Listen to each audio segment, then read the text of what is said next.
Alright, my name is Alex Adams, and I'm going to be teaching y'all how to prevent hospital-acquired infections. Alright, to prevent hospital-acquired infections, also known as HAIs, I'm going to be referring to them as that for the rest of the video. You need to know what they are.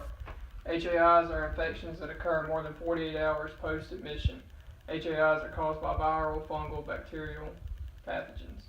The patient is not responsible for paying for care associated with HAIs. So what that means is, if a patient comes in with a problem, and then they end up with another problem, then that problem will not be paid for by that patient. So you're responsible, the hospital is responsible for paying for all the care that comes after that. So why is this important? The Centers for Disease Control and Prevention estimates that 2 million patients suffer from hospital-acquired infections every year, and nearly 100,000 of them die. That's 20%. In other words, 1 in 5. So if you have a patient and they get a hospital-acquired infection, that means they have a 20% chance of dying.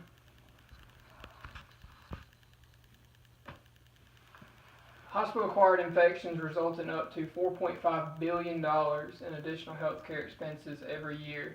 According to the CDC, on average, healthcare providers clean their hands less than half of the times they should. On any given day, about 1 in 25 hospital patients have at least one hospital-acquired infection.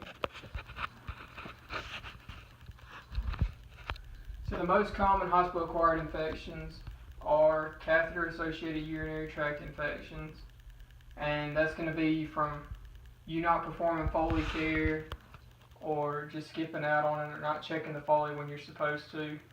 Surgical site infections, that's going to be dressing changes and everything that encompasses that.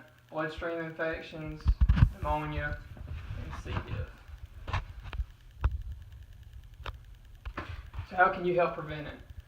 Well, you have to use sterile and aseptic techniques that you learned. Cleaning from clean to dirty.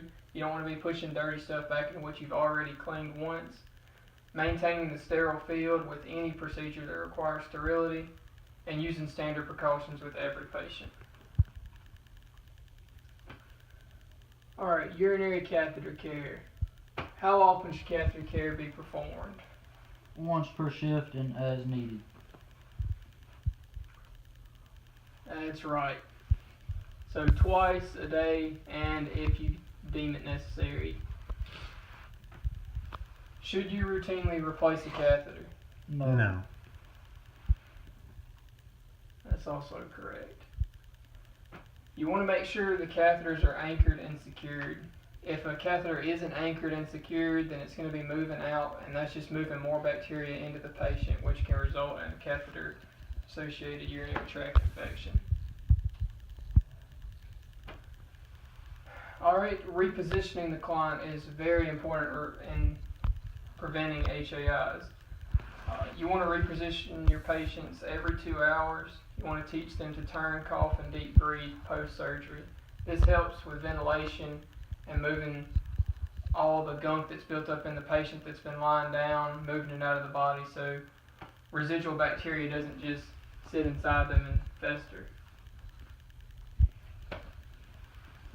Alright, pneumonia is a really common hospital-acquired infection, and that's what's going to happen if your patient isn't turn, coughing, and deep breathing post-surgery, or using their inspiratory spirometers. So you need to teach them how to use those and remind them to turn, cough, and deep breathe. The easiest way that you can help prevent hospital-acquired infections is using proper hand hygiene. Hand hygiene is probably the most mundane of practices in a healthcare setting, but it can tremendously improve the safety of all patients. So when should you wash your hands? Hand hygiene should be performed before and after leaving a patient's room. Hand hygiene can be done with alcohol-based cleaning products if the hands are not visibly soiled. So every time you interact with another patient, your hands should have been washed. Because when you go in, you wash your hands. When you come out, you wash your hands. If the hands are visibly soiled, then you will need to wash them using soap and water. This process should take at the very least 15 seconds according to the CDC. If you take your time and do it correctly though, it's probably going to take longer than that. Alright, I got some handouts with this picture on here for y'all.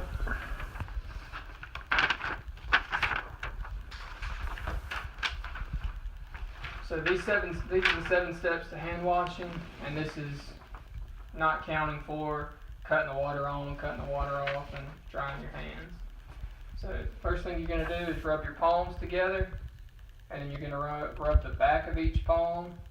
Then you're going to interlock your fingers on both hands, and then you're going to interlace your fingers, both hands. And then you're going to do a motion to clean your thumb all the way around it, as to clean in between the thumb. And then you're going to rub your fingers on the palm of your hand to clean up under the fingernails, because the fingernails get a lot of bacteria under them. And for the last step, you're going to wash your wrists in a circular motion, as shown in the picture. And if you have long sleeves or you have a watch or something like that, you need to move it up your wrist or take it off as to be cleaned properly. Alright, now I've got a short video to show y'all. It just goes through the steps, hand hygiene.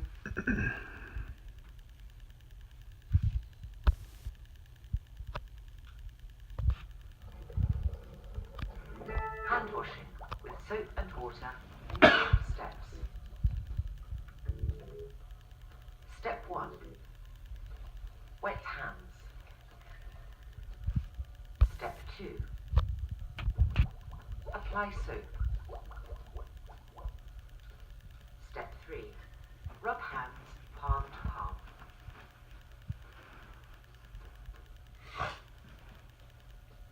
Step 4. Rub back of hands.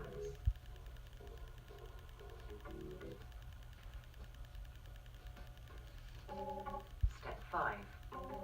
Rub palms with interlaced fingers. Step 6. Rub back of fingers with fingers interlocked. Step 7. Rub each thumb.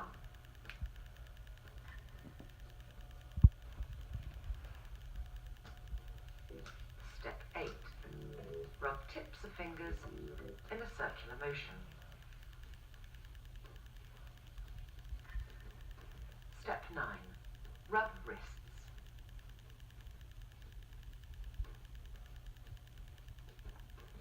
Step 10.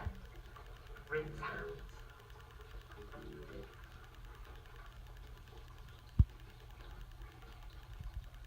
Step 11. Turn off tap with elbow. Step 12. Dry hands with disposable towels.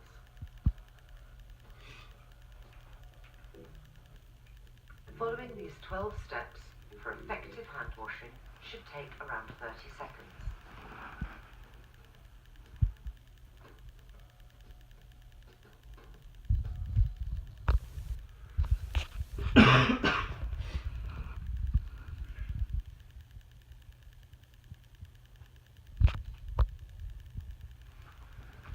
Alright, well, hand hygiene is not the only measure to counter HAIs. Compliance with it alone can dramatically enhance patient safety because there is much scientific evidence showing that microbes causing HAIs are most frequently spread between patients on the hands of healthcare workers. So, now I'm going to demonstrate hand washing, and then I'm going to get y'all to return demonstrate it to me. This is my demonstration for hand washing. First, you want to let the water get warm and wet your hands. Apply soap.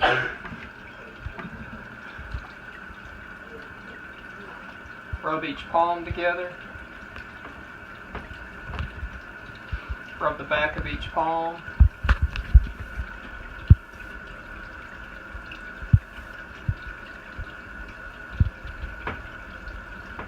Rub with fingers interlaced. Rub the back of the hand with the fingers interlaced.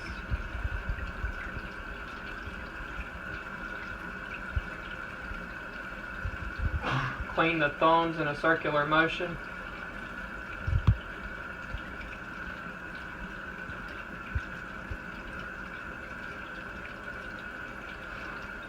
Rub the fingertips on the palms.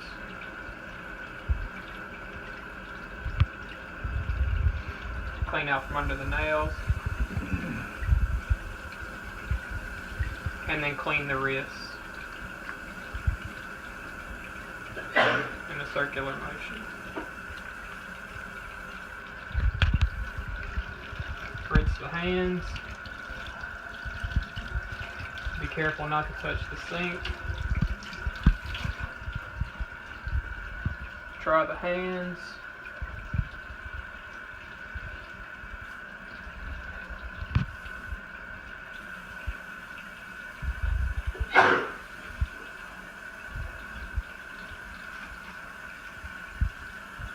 Cut the faucet off with a paper towel.